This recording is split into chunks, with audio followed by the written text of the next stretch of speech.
Hey guys, welcome to Electronic Dance Money, your number one business resource for making money as electronic musicians and producers.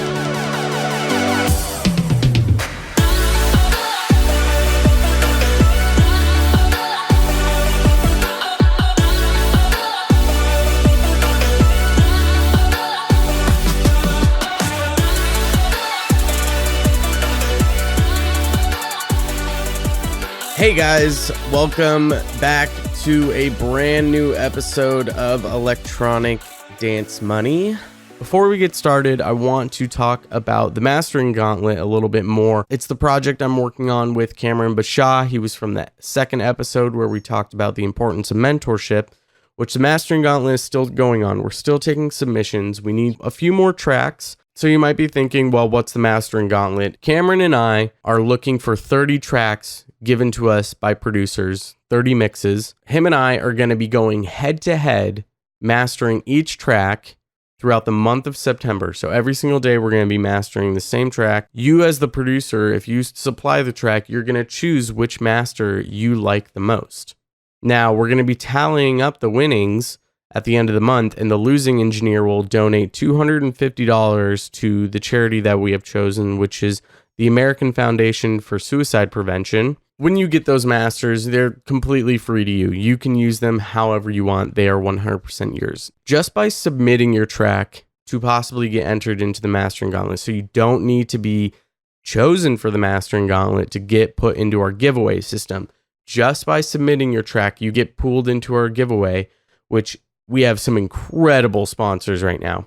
Our first sponsor is Sample Hero. They're giving away their everything bundle of samples. This is $1,200 worth of samples for free. It's a ridiculous amount of samples. I mean, you can cancel your Splice membership now. You don't need any more samples for probably at least a year, if not more. Our second sponsor, which is one of our favorites, it's such an incredible company, Producer Dojo. If you don't know about Producer Dojo, I suggest you stop what you're doing and look them up. It's headed by Il Gates. If you don't know who Il Gates is, go look up Il Gates. He's taught Bassnectar basically everything he knows. Il Gates is a legend in the industry. He's a legend with Ableton, just such an awesome guy and an amazing producer. So he runs a Producer Dojo, which there's a few things involved in that. There's the Class of 808, which Richie, 6th Street Music from episode 4 is a part of. I was a part of the Class of 808, and the Class of 808 basically is a program to take you from being nobody as a producer to igniting your career. Then there's also the Weekly Download, which the Weekly Download is a monthly subscription. You pay $20 a month, and you get these lessons that Il Gates teaches weekly. Every week there's a new episode that comes out where he looks into the Producer Dojo community with what people are struggling with, and he makes a whole video on a specific topic. There's everything from mixing, mastering, song structure, production, effects, branding, marketing. I mean, there's just an unbelievable amount of information in there. So they're giving away a year subscription of the Weekly Download. So not only do you get those weekly videos, but you get the entire back catalog of the Weekly Download as well. This is a $200 a year subscription fee, but it's a total value of $2,600 from all of the back catalog stuff and the future stuff. If you aren't a part of the Weekly Download, I highly recommend you go sign up for it. There's just an unbelievable amount of information on there. Now we've got a third sponsor right now, which is Warp Academy. Warp Academy is another online music producer academy similar to the Class of 808, which is focused on making you a better producer. So Warp Academy is giving us their Serum Jumpstart Sound Design Masterclass, which is a $200 course where you go from not knowing anything about Serum to becoming basically a professional sound designer using Serum. You sit down with pros and they teach you everything you need to know to become the best sound designer in Serum that you could possibly be. It's such an amazing course. Not only that, they're also giving their Dark Side Funk sound bank for Serum, which is another $100. This is a $300 package for courses. Warp Academy is amazing. Drew Vespers runs it. Such an awesome guy. Super nice, super humble. And Warp Academy is it's an incredible program. I would highly recommend it for anyone who uses Ableton or is looking to, if you want to up your sound design game, get that course. And we just took on a fourth sponsor. Our fourth sponsor is Technophonic. Technophonic is a company that's really focused around you as an artist and building up your brand. Technophonic is really all about artist development. They've got a bunch of workshops. They've got live webinars, studio hangouts, video libraries of a bunch of basically master classes teaching you things, and a huge online community where so many people are supportive of each other and helping each other out. So they're giving us their pro membership for an entire year for free.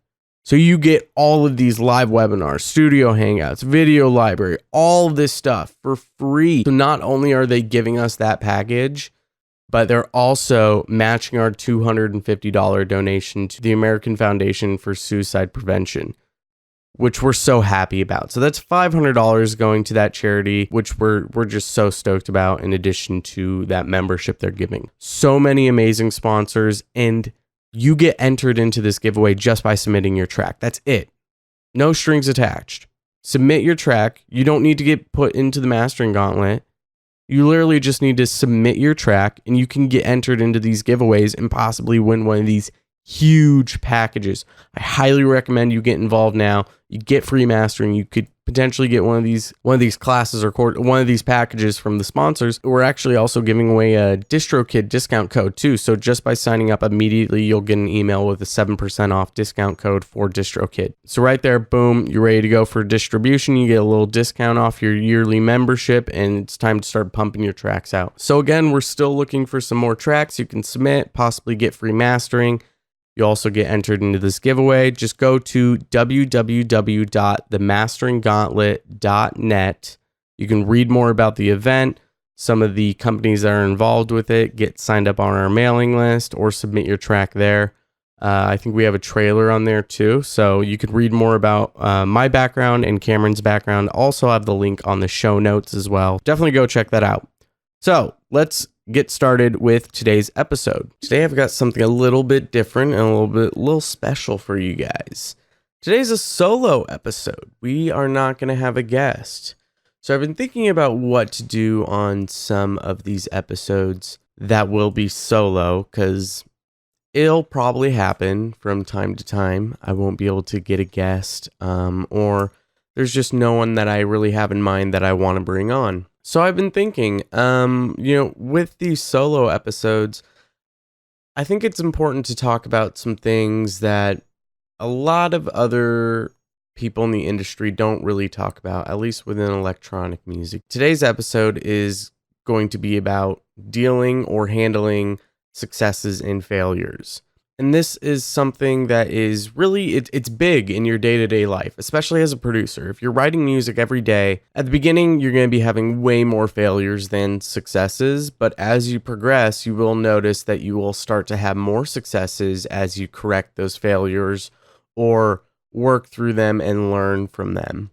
And it's important to keep yourself in a good mindset when you're approaching some of these failures or these successes, or when they just get thrown in your lap. Sometimes you can get very flustered and you don't know what direction to take. You don't know which way is up and which way is down, and it can be frustrating. It can be exhausting, and ultimately, if you don't know how to deal with some of these things, the exhaustion can quickly turn into depression, and from there can quickly turn into apathy. And the last thing you want is to be apathetic towards something you love so much, like creating music. Let's start off with what exactly a success or a failure is.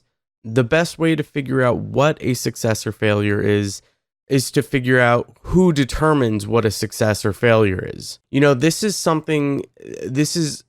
can be really tricky. You can start going into a weird space here, because a lot of the time you can assume that, well, other people will point out where my success and failure is. And sure, that can happen, but ultimately, most of the time, at least until you get to a really high level, but even when you're at a high level, you have your fans are so split down the middle that you're going to have people that love you no matter what you do, and people that hate you no matter what you do. So when you point the finger at someone else and say, well, they're determining what my success or failure is, that's a lie. That's a complete lie that you're telling yourself. Because if you have someone that just utterly hates you, doesn't know who you are, they just listen to your music or know you as a producer or a DJ and they hate you, they're going to see everything you do as a failure. And anyone who is just head over heels in love with you, a lot of the times they're going to see everything you're doing as a success, and that might not be true. Just as it might not be true that everything you're doing is a failure. And more than likely, everything you're doing is not a failure. So ultimately, it really does come down to, well, you're the one that determines your successes and failures. And we can go even deeper into that and say something like, well, what do you consider a failure? What I consider a failure is when I set goals or have plans for myself and I just flat out ignore them. And a lot of the times, I'm sure you've done this. I think everyone does this. You plan for things, you set goals, and you just don't even go shoot for them. And a lot of that is fear-based. A lot of that comes from you just not knowing what's going to happen. Ultimately, it comes down to, are you going to fail it? You don't want to fail that thing, and you don't want to feel like you failed it and have that sadness and be upset, feel like you're just not worthwhile. I don't think that doing something in it not working out is ultimately a failure. You tried, and that is a success in my mind. If you plan for something, if you set these goals and you think that you can do them, but it's a very big goal. I mean, there's a lot of steps involved in it, and you've got to dedicate yourself, and you might need to make some life changes. And that's where the scary part comes in, is when you go, oh, well, I think I might need to adjust some things that are in my life that I'm now comfortable with. And I don't want to do that because that's too scary, because I don't know the outcome yet. And with that, you just completely ignore what you wanted to do. And by ignoring and not trying, that's you failing. So really it comes down to, are you going to try? So if you're not willing to go for what you want or reach that goal that you've set yourself, I mean, you are setting yourself up for failure. You're just going to stay in the same spot that you've always been. And that just gets you nowhere. That is old. I mean, if you do that to yourself, that those years of emotional abuse and mental abuse that you're giving yourself of not trying anything new or trying to reach those goals that you've set for yourself, you're just going to stay stagnant and you're not going to know why. And that's going to ultimately make you feel worse.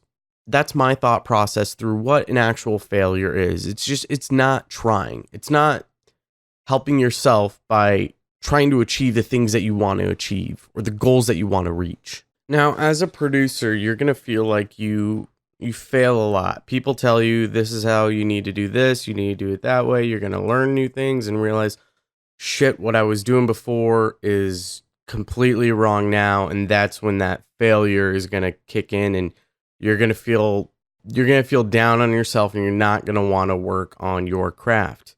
What I think you need to start doing is flip that script. Stop looking at it like a failure. It's not a failure. You got to start looking at those things as lessons.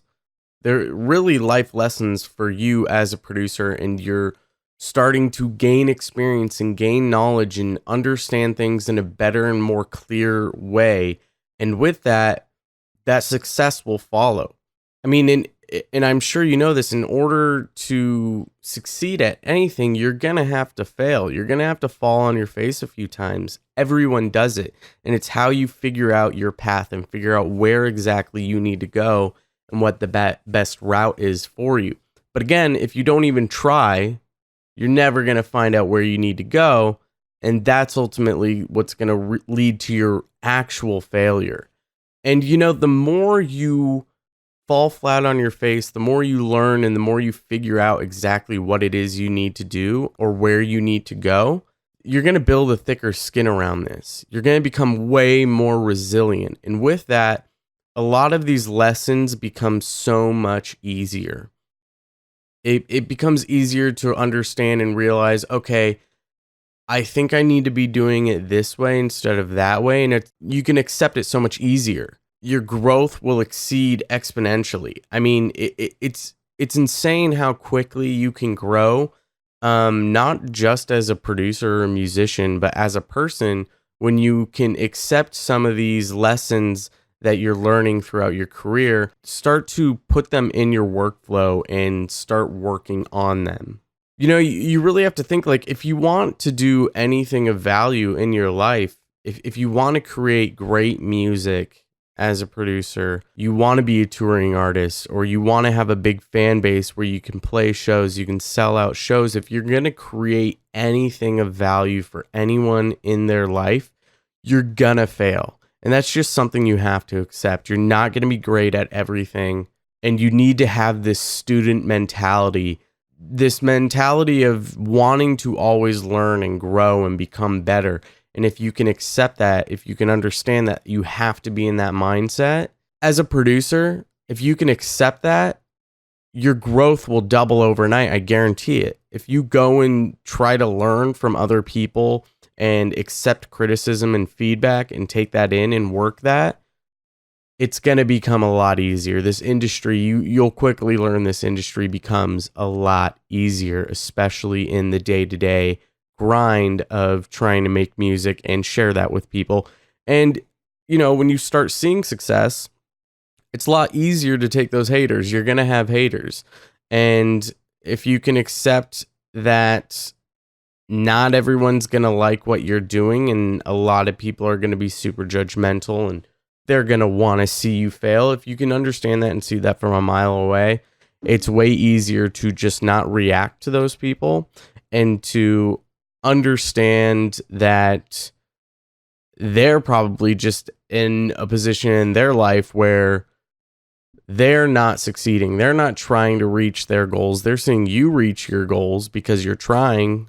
And ultimately they feel like a failure. I mean, there's a vicious life cycle of the success and failure, in the way people see success and failures. And I'll just get into this story of mine. When I was fairly young as a producer, I accepted pretty quickly, like, I need to learn. I need to find mentors. I need to find people who are going to teach me. I know I'm not doing things the way I need to do. And I remember when I finished a track, or I was working on a track, and I found out what a compressor was. And I thought, this is how people make their tracks loud and big. I didn't even know what mastering was.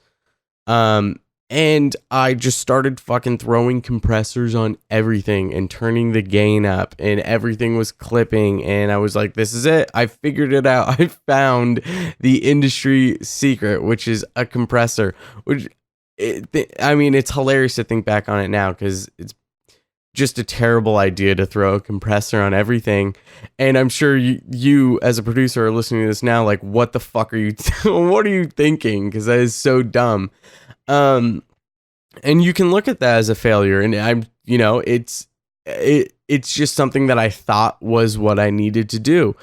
And when I got mentors, they were able to take me in, and they had me come over and open up a track that I was working on. They were looking at everything, and they saw I had a compressor on everything, and they went, what are you doing here? No, that's not how you use a compressor.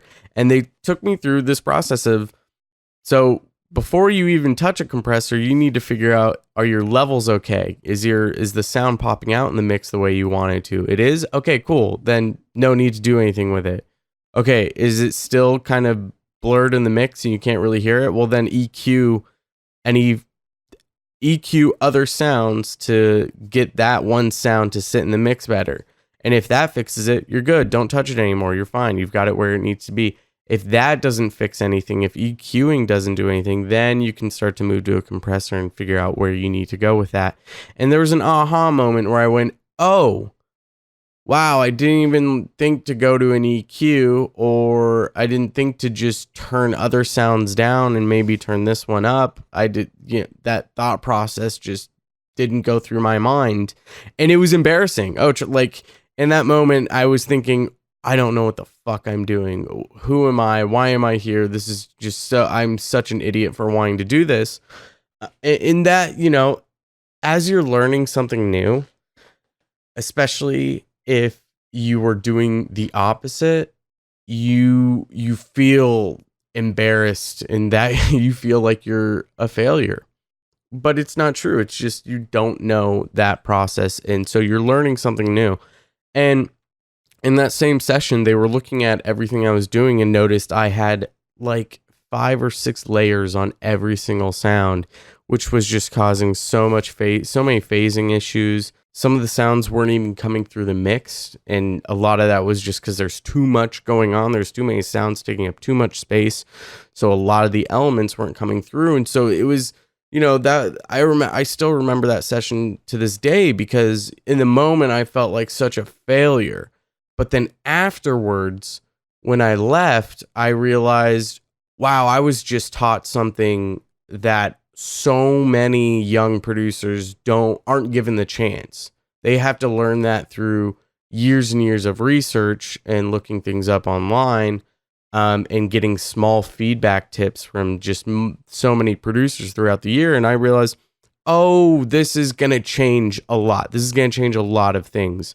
I'm going to start to actually progress. And I remember the next track I made after that, it was, a million times better. So, there are 2 choices I could have made there. The first choice was I could have left going, fuck this shit. I fucking hate this. It's terrible. That was miserable. I'm an idiot. Why am I doing this? I'm done. And I could have just quit and given up. And that would be that's a bad decision for me to make, because if I'm quitting because I was taught the right way, that just means that I don't want to put in the work to correct my bias of who I thought I was in the moment. Instead, I took what they said and I realized, okay, there's a lot of things I need to work on. That's okay, because I want to be a better producer. I want to make better music, and these are the steps I'm going to have to take to get there. And it's not a failure at that point. At that point, it turns into a complete success, because I'm coming out of it going, oh, this is going to make me better. I'm going to be a much better producer. And my next track was a success because it was so much better than that previous one where I had a million compressors and a million layers and everything was just so bad. It was just, that's the only word for it. But this next track, where it's not the best, but it is way better than what I was making before, it's all because I took this lesson and I decided I'm going to make something of this. I'm not just going to throw this out and quit. And with that, that's ultimately that's how you should be looking at some of these quote unquote failures. Because I'm sure you've had these same sort of experiences and you felt like a failure. Or someone just told you you're not doing that right. And when someone says that, you feel like a failure. But it's important to take what they're saying, digest it, think on it, maybe try applying what they told you to your track or your next track and see if it works. And that's how you can kind of determine, well, do I want to listen to this person's feedback or not? Because you don't have to, ultimately. You really don't have to. But if you don't try to take what they say and try applying it, you're not doing yourself any good, because you never know what they might tell you something in a harsh way, but it might be what you need to hear, and it might be what you need to further yourself and make yourself better. So let's transition, because now if you start looking at failures in this way of, they're not really failures, they're lessons, unless you don't try them out at all, then you're going to start seeing more successes for yourself. So let's talk a little bit about what exactly a success is. I think, in my opinion, like I was saying before, if you feel like you're failing, but you take these lessons and you work on them and you apply them, you can if you start working on that, you're going to start seeing those as successes, and your tracks are going to get better. And if your version of being successful as a producer is making really good music, then you're going to quickly see those successes come a lot faster if you start taking these failures, quote unquote failures, or lessons, and applying them. The next track will be better, and then you can start seeing those successes a lot faster. Now, success is just like a failure. It's completely determined on what you think it is. I think the best way to reach more successes is to set goals. The best way to set goals to get you to where you want to be is, I would say, set a goal for a year. Where do you want to be at in a year? And then you can backtrack from that year-long goal and set sub goals or mini goals that all add up to achieve that one. So let's say you want to play a show in a year at a local venue, and you want half of the set to be your music, is stuff that you have produced. And that's kind of like a 2-part goal. Now, what do you want more? Do you want to play that show, or do you want, let's say, 7 or 8 tracks that are fully produced that are yours that you want to play? In my opinion, me personally, I would want to at least play the show, because if I only have 3 or 4 tracks, that's still good enough. I'm still playing my music, but I've made that network and that goal to make more shows, to make money, to play those shows, and ultimately to make money and to build a fan base in your local area. So that show, in my opinion, is a little bit more important. We want to play a show in a year, a local gig, and half of the music we want to play is our own produced stuff. I would say, what do we need to do? We need to backtrack from there. So we need to get connected to the promoter who's putting on shows. But how do we get connected to the promoter? So maybe let's set a goal in 6 to 8 months. We're going to meet that promoter, get a face-to-face, maybe take them out to lunch. Well, how do we get to that promoter? Now, I would say within the first 3 to 4 months, your goal should be going to shows that they're throwing, connecting with the DJs, the local DJs that are playing those shows, and also anyone who's selling tickets, who is also promoting the show. Basically, the people around that promoter is who you're going to want to meet. So make that your goal for 3 to 4 months. So now we have the entire goal set up for the entire year, and it's a realistic outcome. You're going to spend, because, the promoter's not going to be putting on a show every single day, maybe weekly, if not at least probably once a month, maybe twice a month, every 2 weeks. So that's enough for you to get money, go to the show, and start talking to people. Figure out who's posting things on Facebook. Just find out the team that's involved in those shows and get connected to the person who basically books the artist, and build relationships with those people for 3 to 4 months. Once you've done that, you've met your goal. You've hit that first 3 to 4 month goal. That's a success. You're a step closer to your bigger goal. Now, what you want to do is take the next 3 to 6 months, like 4 to 8 months, talk to people and say, hey, how can I get connected to the promoter? Or by then, if you're already involved in that circle, I'm sure you've probably met the promoter by then.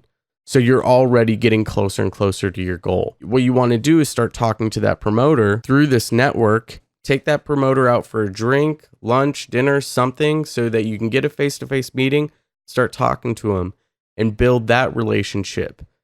By that time, you've got skin in the game now. You've built these relationships. If you've managed to nurture them and people actually like you, you're going to hit that goal by the end of the year.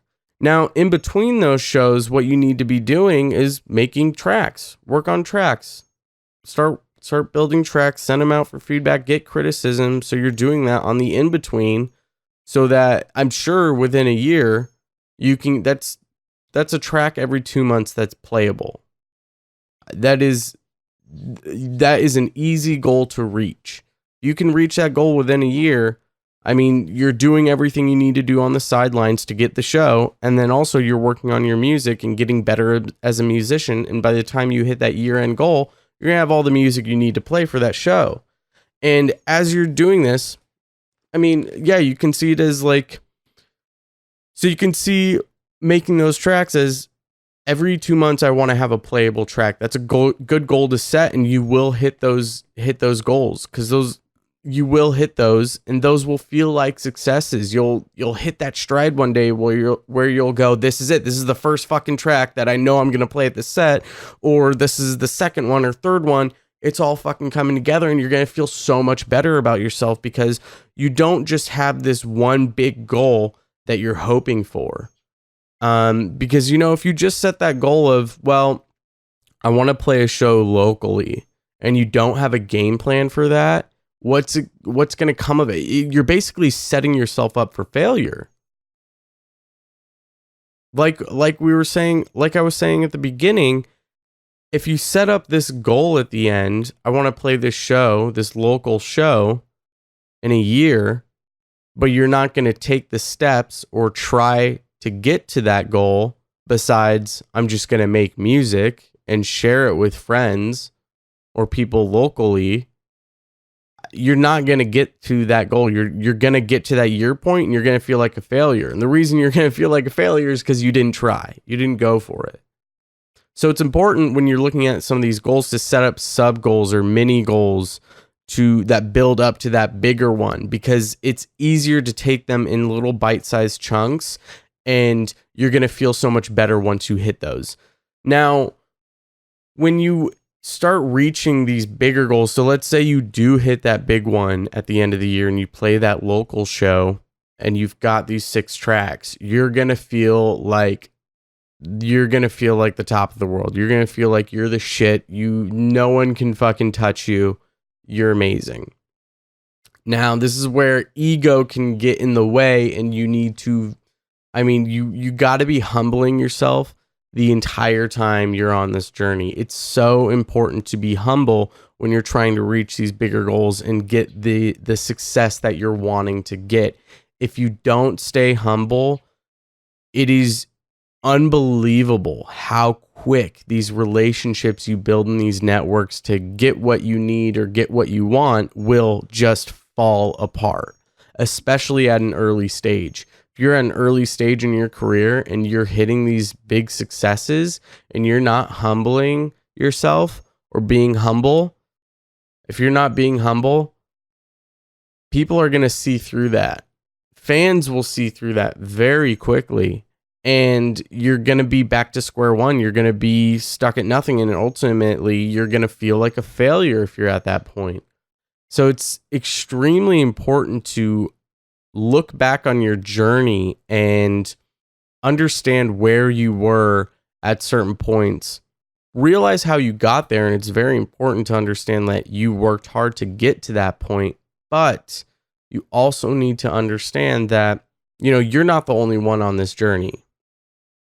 You're not the only one that has made all of your success, especially if you work to network this promoter and this promoter gives you the show. The promoter didn't need to do that. They didn't need to give you that show. They gave it to you because they liked you and they see something in you, and understand that it's not just you getting you to your own successes. It's the people around you, the people you're networking with, talking with, and the people who open up doors for you. You need to stay humble to these people. You need to understand your roots and where you come from, and have respect for the people around you. Because if you don't have respect for them, they're not going to have respect for you. And the last thing you want is people going around spreading bad words on your name, because people remember that. People will remember when someone talks bad about your name more than they will remember a big success of yours. Because that's a red flag for them. They realize, oh, that's someone, one, they probably don't want to be, but two, they also don't want to be involved with. So with successes, you just, you really have to look at them for what they are. Like, be happy about them, accept them, and realize, I've worked really hard for this, and that's okay. You can feel that. You should feel that way. You should feel excited and happy for everything that you've done for yourself. But you also need to realize where you came from. And, you never know when there will be a kid or someone that hits you up asking you for help that's in the exact same position as you are. And in 5 to 10 years, all of a sudden, they're at the top, they're at the same level as you. And now they're basically a colleague. But here's the thing, is they've been spreading your bad name for years around the industry as they come up, because you wouldn't give them the time of day because you didn't think they're worthy enough. And a lot of this comes with ego when these successes come in.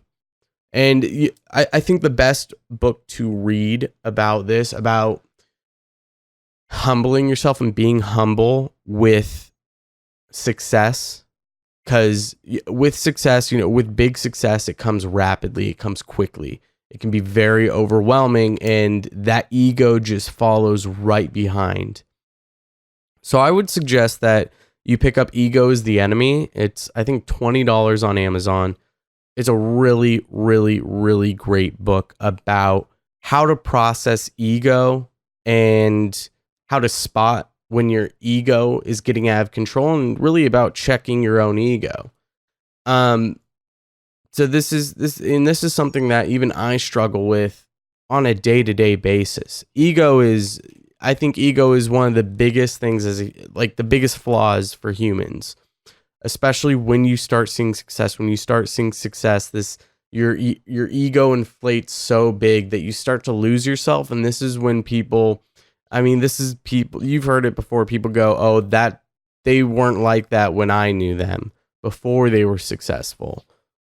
You'll hear this all the time, that they changed, the fame changed them, the money changed them. And it's really ultimately the ego. The ego is what changed them. They got a little bit of taste for success and they felt like they were above so many people. They're now hitting this elite status. And because of that, the ego just follows that. And, ego is so central in that culture of success and elitism. So it's important to look back on who you were 10 years ago, who you were 5 years ago, 2 years ago, where you were when you were nothing, who helped you out. Respect that and understand that, and know that you're not the only one in this game. You're not the best of the best, and you need to have this student mentality. And I think a student mentality is what really helps and cures ego ultimately, because if you have this student mentality of wanting to learn and take on more lessons, you will never feel like you're the master or the top of the top, because you're always going to be listening to someone and learning and knowing that, okay, there's still so much more work that I need to put in.